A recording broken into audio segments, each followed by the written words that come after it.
Magandang araw mga kananay. Na-miss nyo ba ako mga kananay? Alam ko namang hindi, char. Pero ako ay talagang na-miss ko nga talaga kayo. Dahil medyo matagal-tagal nga din simula nung huli kong nag-upload. Ito nga ang video na ito ay karugtog pa nga nung pagpunta namin sa Dingalan, Aurora. At oo mga kananay, matagal na nga ito at ngayon ko nga lang na-edit at na-i-upload. Dahil nga ang aking cellphone ay hindi nga nakisama at nasira pa nga. Kaya ito late upload na naman ang kananay nyo. Ito nga din yung bakasyon nga sana na pang isang araw o 2 araw lang, kaya so nga lang ay umabot pa nga ng 10 araw na mahigit. At ang sabi ko nga ay pinakasulit-sulit na nga namin ang bakasyon at talaga namang in-enjoy namin ng husto. Medyo mahaba na nga rin itong aking video at sabi ko nga ay pag-iisahin ko na. Ang balak ko nga sana ay pagdadalawahing video ko pa, kaso baka mainip na nga kayo at baka kakoy pagkasawaan nyo na nga ang aking pagmumukha, char. Mga video pala. Eto nga't naliligo na naman nga kami dito sa dagat. Kaya eto't maligaya na naman nga itong mga batutang ito at talagang halos mapunit na nga mga labi sa pagngiti. Maligaya na naman nga sila at hindi na naman nga masukat ang kanilang kaligayahan. At mahahalata mo talaga sa kanilang mukha na talagang sila ay masaya. At masasabi ko nga hindi lang mga bata ang nag-enjoy kundi pati nga kaming mga matatanda ay talagang nag-enjoy. At talaga masasabi ko nga isa itong bakasyon na ito sa pinakamasaya at memorable na bakasyon para sa amin. At habang ang masaya kaming naliligo rito, eto't naguhuli nga naman sila at naglalambat para may pang-ulam nga naman kami. At nang ka nga namin ay makatikim naman kami ng sariwang isda dito sa Dingalan. Nakabalik na nga sila at inaahon na nga nila itong bangka. Tinanong ko nga sila dyan kung marami nga silang huli, pero sabi nga nila ay alapat. Nagladlad pa lang pala sila ng mga lambat at mamaya-maya pang araw nila babalikan para pintawin naman yung kanilang mga lambat na inilaglag nga kanina. At eto, sinulit na nga naming maligo ng maligo hanggang sa manawa na nga itong mga batuta na ito, kaso nga lang ay parang hindi nga sila napapagod at hindi sila nagsasawa. Kapag inaaya mo na nga silang umuwi ay talagang nag-iiyakan at ayaw pa nga talagang sumamang bumalik nga doon sa bahay ng tiyuhin ko. Kaya ang sabi ko nga ay sige, pagbigyan na nga muna at palibahas ay madalang na madalang naman ito, kaya kako ay pagbigyan na muna nga sila. Hindi nga malakas ang alon ng dagat ngayon kumpara nga dati nung naligo nga kami dun sa nakaraang upload ko. Kaya talagang gustong gusto ng mga batang maligo dahil kahit nasa medyo gitna-gitna sila ng kaunti ay hindi nga sila nalalaliman at hindi nga malakas yung tubig na alon nga ng dagat. At nung mamaya-maya nga eto't napapayag nga rin namin sa wakas itong mga bata na magsiahon doon nga sa dagat. Dahil patanghali na nga rin ng mga oras na yan eto't nanguha na nga rin kami ng mga huli nilang mga isda. Hindi ko na nga napakita sa inyo kanina yung mga paghuhuli nila dahil masyado na nga mainit kung hihintayin ko pa nga sila para i-video. Pinauna na nga lang nilang ipauwi muna itong pang-ulamin lang namin nga nitong tanghalian para mailuto na nga at para mamaya pagdating nga nila ay may ulam na nga kaming nailuto para sa kanila. Tingnan nga ninyo kung gano'n nga kasariwa itong mga isda na ito talaga naman. Siguradong mamaya lang ito ay tibag na nga at pati nga kanin ay siguradong taob din. Sino ba naman kasing hindi mapaparami ang kain kung ganito nga kasariwa at kasarap itong mga isdang dagat. Ito nga nung bandang tanghali na nga talaga ito ay ito napakarami na nga talaga nilang huli at ipinag-uwi na nga nila itong kanilang mga huli at talaga namang isang timbang punong-puno halos at napakalalaki nga rin. Ba't ibang uri nga ng mga isdang kanilang mga nahuli? Meron nga rito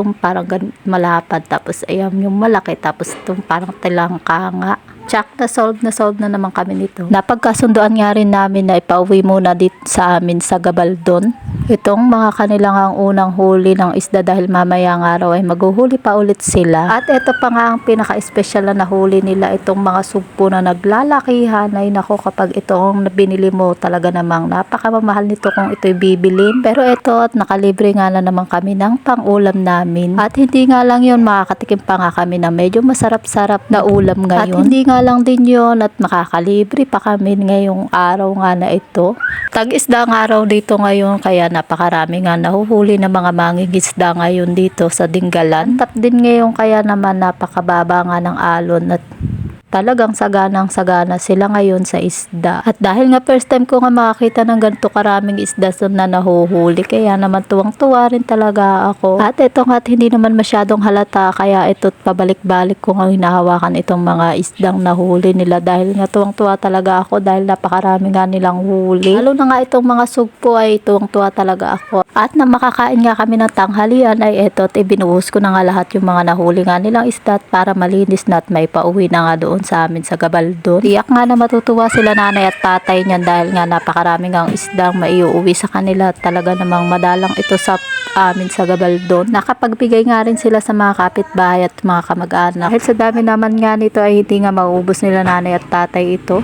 At habang nga nililinis ko tong mga isda na ito ay nakakita nga ako nitong mga may kagat-kagat na ito, at sabi nga nila ay kinagat nga raw ito ng talangkang ito. Hanggang ngayon nga itong tuwa pa rin ako habang nakikita ko nga itong mga isdang nahuli nila ay talagang hindi pa rin ako makapaniwala. Nang matapos naman nga ako maglinis ng mga isda ay naisipan ko namang mag-ihaw nga nitong dalawang piraso ng isda, dahil parang napakasarap naman nga kako kung inihaw nga na isda, lalo nga't napakasariwa nga nito. Nagkakahanda bulol-bulol at nagkakabuhol-buhol na nga ang dila ng kananay nyo. Voice over pa more, char. Naluto ko na nga yung mga inihaw na dalawang pirasong isda, kaya ito at sinabakan na nga namin mag-ina. Mahilig nga rin magmapak itong bata na ito ng isda, kaya ito at pinagbibigyan ko nga habang nandito pa nga kami, libre pa. Dahil pag uwi na naman nga namin ay bibilhin na naman nga namin itong mga ganitong klase nga ng ulam, dahil sa amin nga ay puro gulay lang ang madalas na libre. Lalo na nga kapag ganitong mga isdang dagat ay talagang walang libre sa amin at lahat ay bibilhin mo, dahil medyo malayo-layo nga din kami dito sa karagatan. Pero ang kain naman na nga lang dito sa amin ay hindi nga masyadong mahal, dahil nga hindi rin na makalayuan dito sa dagat sa amin. At fast forward kinahaponan na nga ito at sinubukan nga ulit nilang maghuli, kaya ito at medyo marami na naman nga silang huli ngayon. Tuwang-tuwa nga rin yung asawa ko, first time nga lang yung sumakay sa bangka at maghuli nga ng mga isdang katulad nga nito. Ngayon nga lang talaga nararanasan yung mga ganitong bagay. Dahil malayo nga sila sa karagatan at simulat sa pool nga na nagsama kami ay talagang trabaho ng kanyang inaatupag para nga sa aming pamilya. Ay at tuwang-tuwa nga siya at naranasan na nga niya yung mga ganitong bagay. At masayang-masaya talaga siya at na-experience nga niya yung kung paano nga mangisda sa karagatan. Naranasan naman niyang mangisda pero hindi nga lang sa dagat, kundi sa tabang lang o kaya sa ilog, mga ganun. Pati nga mga kasama naming mga kapatid ko itong tuwa nga rin dahil napakarami nga naming naiuuwing isda. At fast forward na nga ulit tayo, kinabukasan na nga yan ng umaga eto't maaga nga ulit silang nanghuli. Bago nga sila umalis at papuntang Pinandayan nga sila ng mga araw nga na yan, kaya naghuli nga sila ng maaga at eto nga kanilang nahuli. Medyo marami-rami rin at kami na nga rin ang nagbaklas. Hindi na nila naharap mga baklasin ito at tanggalin dito sa may lambat dahil paalis na nga sila ng mga oras na yan. Ayan nga at nakisali-sali na nga rin at nakikialam na nga itong pakailamera kong pamangkin. Talaga naman talaga, mga batang ito talaga naman napakakalikot at talaga naman kung ano nga ang ginagawa na matanda ay gustong ginagawa rin. Talaga namang magpipinsan talaga yung mga yan. Ayan at tinuturuan pa nga kami ng tiyahin namin dyan kung paano nga baklasin yung mga isda na yan, dahil hindi pa nga namin alam at first time nga lang namin maranasan na magbaklas nga ng mga isda sa lambat. At nang matapos nga kami magtanggal ng mga isda sa lambat, ito ang kanilang mga nahuli at medyo marami-rami na nga rin. Ay pang-uulam na naman nga namin yan ngayong araw bago nga kami umalis kinabukasan. Solve na solve nga naman kami sa mga isda at may mga pang-uwi pa nga kami para pang-ulam nga namin doon pag uwi namin. An ka pa nga sa bakasyon na ito, talaga namang mawiwili ka kapag kaganito nga ang bakasyon. Nag-enjoy ka na sa mga experience at kaganapan, tapos nabusog ka pa, tapos may uwi ka pa. Saan ka pa? Char. Medyo marami-rami na naman nga itong aking lilinisin.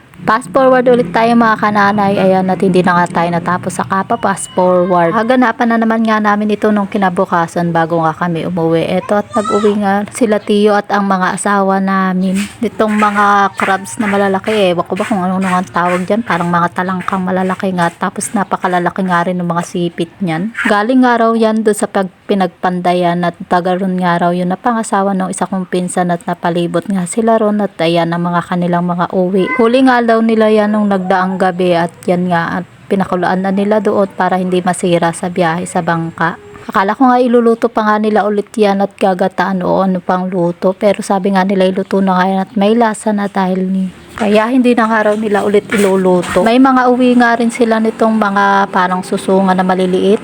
Susong dagat nga ito. Tinatawag nga raw dito yan na sihe. At ito namang asawa ko hindi nga rin nagpahuli. Ito, tumikim nga rin siya ng sipit ng mga talangka.